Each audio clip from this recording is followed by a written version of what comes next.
Sur le tarmac poussiéreux de l'aéroport d'Abu Dhabi, cet échange de prisonniers digne de la guerre froide. De dos, dans sa veste rouge, Brittney Griner, star américaine de basketball, libérée d'une prison russe.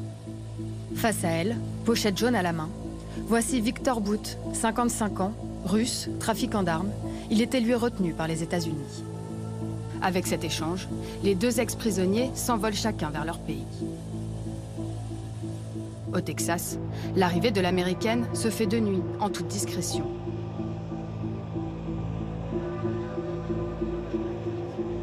Côté russe, la télévision a été conviée. Elle retransmet en direct les retrouvailles du marchand d'armes avec sa femme et sa mère. Victor, comment s'est passé ce voyage? On est arrivé, c'est le principal. Nous vous félicitons du fond du cœur et vous souhaitons la bienvenue en Russie. Comment avez-vous appris que vous seriez de retour dans votre patrie? En plein milieu de la nuit, j'ai été réveillé et ils m'ont dit « ramasse tes affaires ». Et voilà, c'est tout. Je n'avais même pas été mis au courant. Quelle est la première chose que vous allez faire ici en Russie? Il est trop tôt pour parler de ça. N'en parlons pas. Ok, laissons Victor avec sa famille. Ces quelques mots, le dénouement d'une longue négociation secrète entre deux superpuissances. Un échange pour rapatrier deux personnalités précieuses pour les États-Unis et la Russie.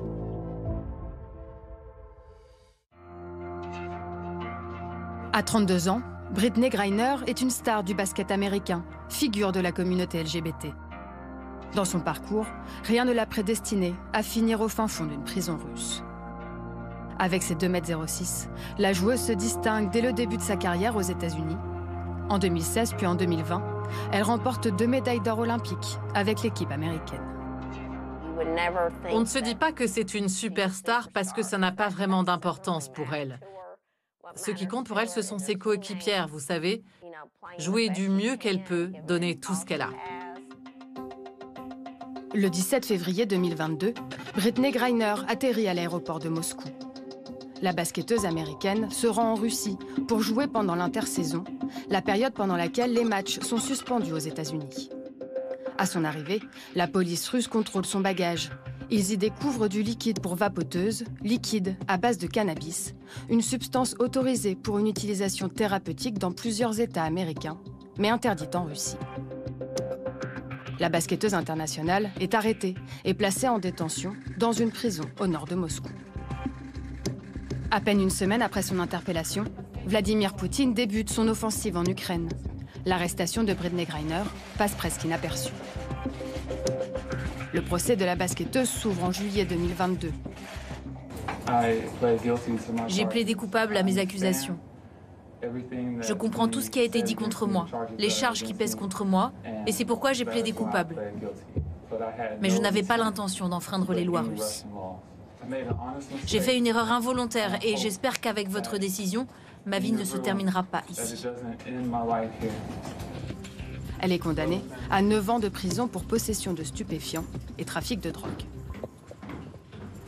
Au fil des mois, aux États-Unis, la pression s'accentue sur l'administration Biden pour la faire libérer.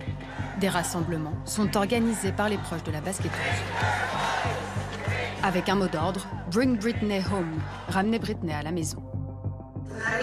Ce soir, je demande votre aide pour continuer à lutter pour le retour rapide et sûr de Brittney à la maison.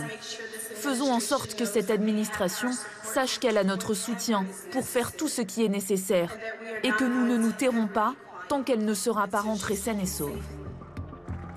Le 5 août, au lendemain de sa condamnation, Russes et Américains évoquent la possibilité d'un échange de prisonniers. Brittney Griner contre Victor Bout, citoyen russe, célèbre trafiquant d'armes international. L'Américaine passe ses dernières semaines de détention ici, dans cette colonie pénitentiaire glacée de Yavas, à près de 500 km à l'est de Moscou. Après 10 mois d'enfermement en Russie, elle sort de prison, capuche sur la tête et sac à la main. Sur cette vidéo diffusée par les services de sécurité russes, la jeune femme monte dans un avion. Elle ne semble pas connaître sa direction. Comment vous sentez-vous? Je suis heureuse. Êtes-vous prête à prendre l'avion? Oui, je suis prête. Savez-vous où vous allez? Vous rentrez chez vous, en fait. Aux USA? Oui. Tout ira bien. Un goût de liberté, rendu possible grâce à la libération de Victor Bout. C'est l'un des trafiquants d'armes les plus connus de la planète, surnommé le marchand de mort. Son histoire a même inspiré Hollywood et le film Lord of War, sorti en 2005 avec Nicolas Cage dans le rôle principal. Né à la fin des années 60 dans l'ex-Tadjikistan, Victor Bout est un ancien officier de l'armée de l'air soviétique.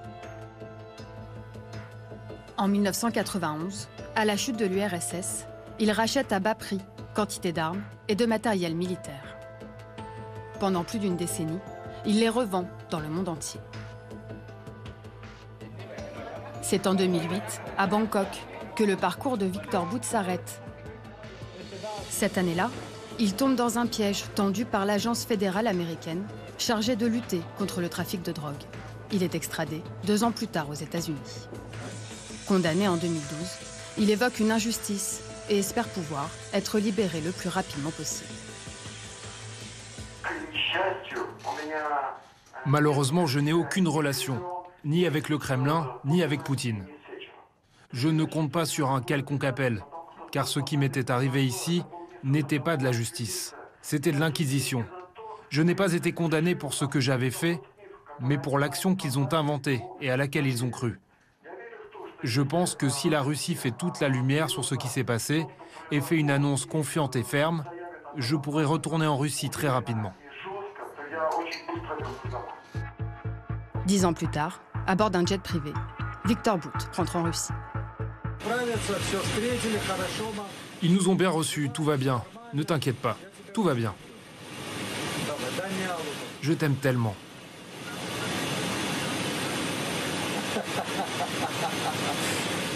Ne t'inquiète pas, tout va bien. Je te le dirai quand je te verrai. Merci, mon Dieu. Les images de son arrivée sur le tarmac d'Abu Dhabi ont été diffusées par TASS, une agence de presse russe, et coupées au moment où le trafiquant et la basketteuse semblent amorcer une poignée de main. L'échange doit rester le plus neutre possible, ne pas prêter le flanc à la critique. Car pendant des mois, Russes et Américains ont mené une négociation secrète, à l'issue incertaine jusqu'au bout. Sur ces photos publiées par la Maison-Blanche, on découvre la joie de Joe Biden lors de l'annonce de la libération de Brittney Griner. Dans ses bras, la femme de la basketteuse. She's safe, she's on a plane, she's on her way home. This is a day we've worked toward for a long time. We never stopped pushing for her release. It took painstaking and intense negotiations. Un soulagement quasi immédiatement troublé par un appel lancé depuis une colonie pénitentiaire de Russie. Paul Whelan, un autre Américain, y est détenu depuis 2018, condamné à 16 ans de prison pour espionnage. Le voici lors de son procès. Laissez-moi tranquille.